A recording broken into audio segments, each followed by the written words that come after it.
The boat swung out from the landing stage in a stately arc and brought me face to face with Starview Tower. Above ranks of windows sparkling with sunlight, the offices of the Church of the Eternal Three were as black as the icon I was carrying. It made me realize how little of the dark power of the church I would be overcoming when I threw away the icon.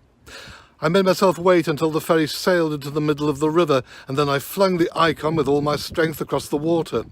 As it fell, it turned over in the air to smile upside down at me. It shattered a pattern of ripples with an explosion of foam, and dozens of birds flew up in unison along the miles of river.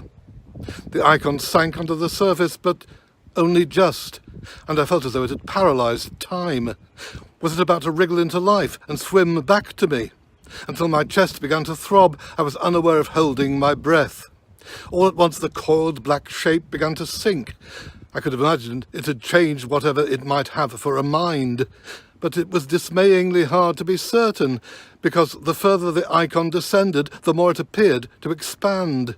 Some optical effect of the water didn't merely magnify the icon, not least its eyes and its unalterable smile, but distorted it into a writhing shape that I was glad the ripples obscured. It took far too long to vanish into the depths, which it might have been infecting with its blackness. When the ripples faded from the surface, I saw them following the shape down into the dark. Screaming birds flocked above the miles of river, and when they eventually settled, I was afraid to see them dragged beneath the surface by whatever presence I'd imagined I could drown.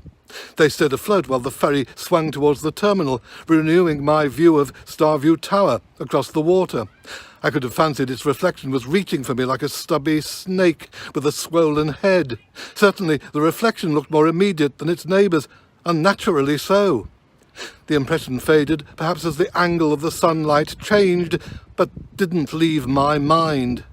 My last sight of the icon was lodged in there too, and I did my utmost not to think about the reality, of which the icon might be the merest symbol.